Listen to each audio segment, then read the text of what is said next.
একটুর জন্য বেঁচে গেলাম, বাপরে আজ আমার হার্ট অ্যাটাকই চলে আসতো। তো সেই গাইজ শুরু করেছিলাম ভিডিওটা, দেখো পটপট করে কাজগুলো সব হয়ে যাচ্ছে। বাট এটা করতে কতটা স্ট্রাগল তোমরা তো জানোই, এক্সট্রা করে আর কিছু বলারই নেই। এখানে বাবু খেলা করছিল আর আমি ওকে রেখে দিয়েই কাজগুলো করছিলাম আর কি। আর কাপড় চোপড় ঘরটা যেন নোংরা থাকলে মনটাও যেমন খিটখিটানি হয়ে থাকে একটা। তো দেখো সবগুলো গোছানো হয়ে গেল চুটকিতে। আর আমার বাবু শেখাচ্ছে, মা তুমি মাথায় কাপড় দাও না বাড়ির বউ হওয়া সত্ত্বেও, দেখো এইভাবে মাথায় কাপড় দিতে হয়। তো তাই আমি ওর কাছ থেকে অন্যটা নিয়ে দেখিয়ে দিয়ে দিলাম। শ্বশুর তো, ছোট শ্বশুর আমার এটা।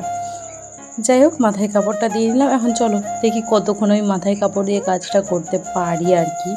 তো চলো কাজকর্মগুলো লেগে পড়ি। একটু আমার সোনাটাকে আদর করে নিলাম, দিয়ে নিয়ে কাজে লেগে পড়েছি। আর আমার বিজ্ঞ বাচ্চা কত পড়াশুনো করে দেখবে, চলো তোমাদের দেখাবো। তার আগে চলো বেডশিটটা বের করে নিই, যেটা পাতবো এখন আর কি।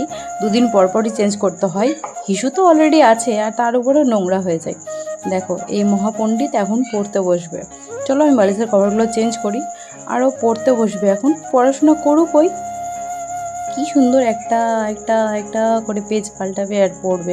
জানি না বড় হয়ে কতখানি পড়াশোনা করবে বা কতই বা বিজ্ঞ পণ্ডিত হবে, বাট এখন মোটামুটি বইটই দেখে। বইটই দেখতে মানে নিজে ওকে দিলে পছন্দ করে না, বাট বড়দের বইগুলোর খুব পছন্দ।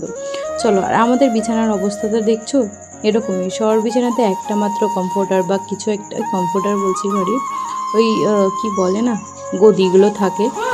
আমারটাই তো ক্যাথা কম্বল। ওই যে ভয় পেয়ে গিয়েছিলাম আমি, এই কুকুরটা ভয় পাইয়ে দিয়েছিল আমাকে। সত্যি বলতে হার্ট অ্যাটাক করা থেকে বেঁচে গিয়েছি। তো জোরে বুকটা ধক ধক ধক ধক করছিল না যে কিছু বলারই নেই।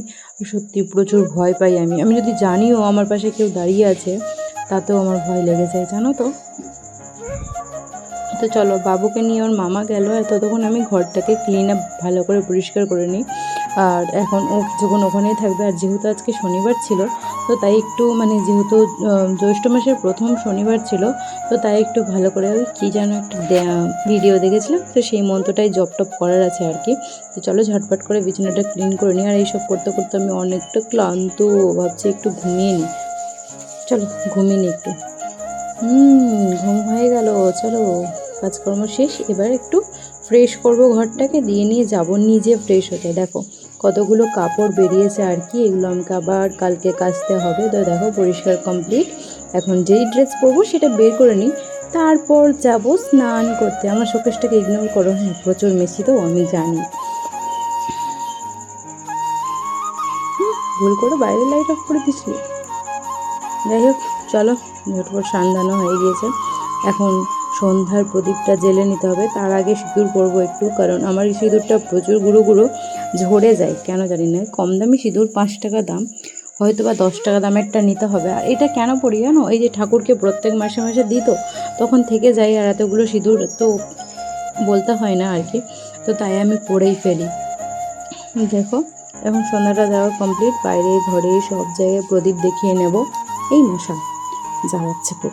যাই হোক চলো ঝটপট করে সন্ধ্যাটা দিয়ে কমপ্লিট করে নিই, আবার বাবুর কাছে যেতে হবে। আর আমি এখানে জব করে নিচ্ছিলাম। আমি না রেগুলার জব করি না, আমার এটা খুব খারাপ বৈশিষ্ট্য। কোনো মতনে পূজা করে পালাতে পারলেই বাঁচি, মানে এরকম আমার অবস্থা আর কি। তো চলো ডান, বাই।